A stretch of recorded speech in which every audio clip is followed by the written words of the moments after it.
Hi, this is Billy with Shelf Life Custom Liners. In today's video, I'm going to show you how to do sink mat measurements. I'm going to do 3 different scenarios. One is really basic, the other one is semi-basic, and the third one is a doozy, a masterpiece for me to create. So I hope you stick around. I also want to say that this video is specifically for people who are going to be submitting a DIY measurement order with Shelf Life Custom Liners. So we're on the same page using the same lingo. You know what I'm looking for when you submit that order. So let's get started. All right, the first measurement you want to take is always the length measurement. So it says 31.5, but I really do stress the fact that you got to add on the measuring tape inches. So it's 3 inches, so that would be 34.5. And again, double measure, so just double check from the back here. If you can't see, lock it and pull it out and look. And it's the 33.5 or 34.5 lengthwise, so that's good. And then do the same double measurement on this, so it'd be 19, and it's just between a half and 5/8. So I'm going to cut it at a half, so it's 19.5, and then do that on the other side too. And that's really easy for that measurement, but the crazy thing about this is how you mark it down. It has to be in a sink mat form if you want the water rim. So let's go up and take a look at what that looks like on both the pencil sheet and the official form that you would submit to me. Alrighty, here we are on the pencil worksheet. As you can see, I erased and then wrote back in. But again, this is the simplest one that you're gonna see. I just put guest bathroom and then I put a guest again because there's no other sink in the guest bathroom. And then I put the length and the width and the gauge.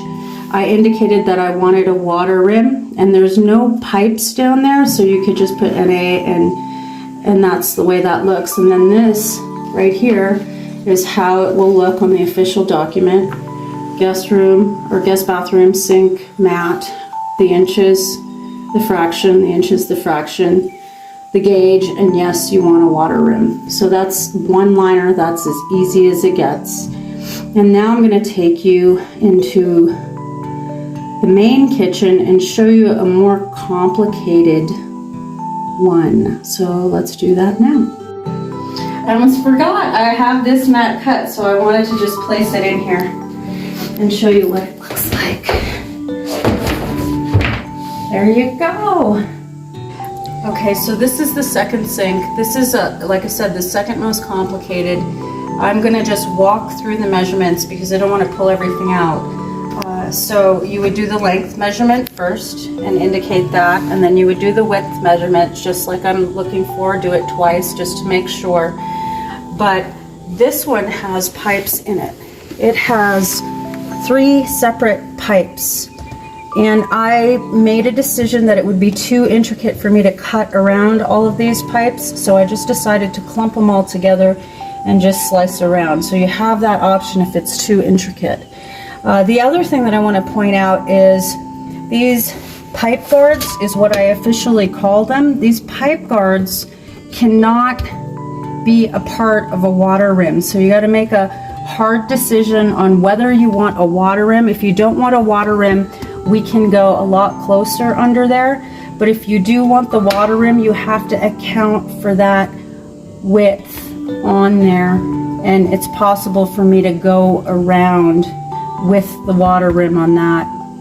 So after you did the length and the width, I am looking for a specific measurement for where to start my cut. It must always happen from the left in. I call it the left target. So it's from this wall to where the obstacle starts. So I've already locked it in place. I'm going to pull that out. When the measure wasn't in the way, so this is solid 22 inches, I believe. The second measurement that I'm looking for that's super important is the front target.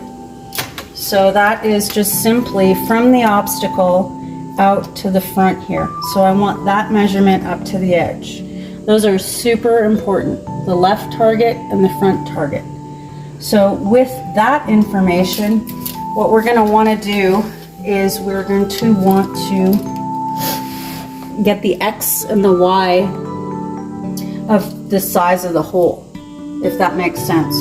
So what you would do is you would get the X diameter from the obstacle up, and in this case it's an absolute.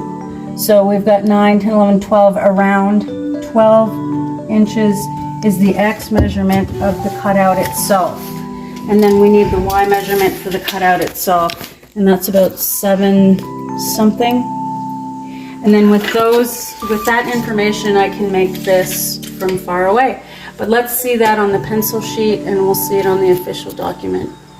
So let's take a look at that now. So here it is. I'm just going to cover that top so we don't get confused. But I've numbered it. This is the room indication. This is the description indication. This is the length measurement. That's the width measurement, and the gauge measurement, which must be an 80, which is a 2 millimeters for the sink rim. I indicated that yes, I want a sink rim. And then the first measurement, which was really important, that I showed you from the left into the object. I wrote that down. And then the target from the front, which is the front to the object. And this measurement is going to be exactly on the right side. It's a rectangular cutout, so I just wrote true right because there's no cutting in on both sides. And I put the X radius and the Y radius. And then I came back to the main website and I just pulled this up because I wanted you to see it. So again, here it is. There's the room, there's the description, there's the length in inches, and there's the fraction attached to it. There's the width in inches and then the fraction attached to it. This will auto-populate. You pick your gauge level, which is 80, and the fact that you want a water rim. And then down here and under here, this is not anything calculatable, so this is where I want the extra information. So there's one hole that combines 3 pipe holes. I've got my target left, my target front, and then it equals a true right, and then I have the X and the Y. And then with this information, I'll be able to cut that out. Now we're going to move downstairs to the studio, and I'm going to show you the more complicated ones. So let's go ahead and do that now. Okay, so we're down to our last mat. This mat is a masterpiece. It's my pride and joy. You're going to see pictures of it all over my official website. So let's get started. So this entire form here indicates, well, this is the pencil sheet, indicates how to mark down the measurements for this. And then the other thing I want to indicate right away is I'm on the other end, so the film will hit it how you see it when you open your cabinet doors to see it underneath your sink. So again, the first measurement is the length measurement. You don't want to do that twice for accuracy. So I'm just going to actually go through this because there's a lot of material, so I'm not going to really measure.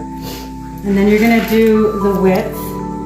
And then you're going to come along the first line of the sheet here, write down the room, write down the description, write down the length, write down the width, and then the water rims are always 80 gauge. The first measurement is over here because it's coming from the left. And since it was too close to the edge, we did a true left measurement, which means that if you go back to the sheet, it's a 0 and a 0. So that indicates that the cut is going to be directly on the left. And then we're going to need the X measurement, which is always going across, and then the Y measurement going that way, and we're going to fill that in on the first segment here. And there's this little tiny blurb that says if there's more than one hole, use the next segment down below. And since it's the same mat, we just have to indicate it as a number 2. So I'd indicate in the description here number 1 and then a number 2. And then we're going to do the same thing. We're going to do the target left. Coming from the left side, we're going to measure from the wall to where the object is. And I would recommend not cutting anything short off of that unless you want that hole to be bigger, because I generally cut off what I need to put the rim on. So if you cut it and then I cut it, it's going to be double cut, and there'll be a ½ inch around the object. So again, that's the left target, and then the front target on the second one. So come back to the sheet and you're going to see the left target measurement, the front target measurement, and the X and the Y radius. And the X is this way and the Y is that way.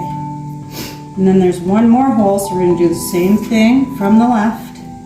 Come in and find out where it starts. That's the left target. And then there's the front target. And then you're going to want the X and the Y. And then indicate that on the next one down. Left target, front target, X and Y. And again, this is all for one mat. So you're going to want to consider the fact that because I do everything by hand with knives and mats and glue and all of that kind of stuff, there is going to be a margin of error that I'm going to try my hardest to avoid, but it's still, because it's hand done, it's going to be there. That allows me to be able to cut mats any way you want them. So I think it's a good point, and it's a good compromise to make. Okay, so you did your pencil measurements. Now you're going to go back to the website and get the official form and fill it out, and this is what it's going to look like. So it's the number, the room, the description, the length, the fraction of the length, the width, the fraction of the width, the gauge, the water rim, and then down here you'll indicate hole 1, target left, and front equals 0, it's a true left, the X radius and the Y radius. And then the second hole, you're going to indicate here, and the same thing, target left, target front, X and Y. And then the third hole, target left, target front, X and Y. And that's what you got to do. Anyways, this is a far more complicated one, so if you're going to take a crack at this, I would definitely say do the easier ones first, because really only the kitchen is the one that has the major holes in it. So I'd start with the guest bathrooms or, you know, kids' bathrooms or something like that, and work your way up. Anyways, I look forward to seeing your order, and thanks for watching here at Shop Live Custom Liners.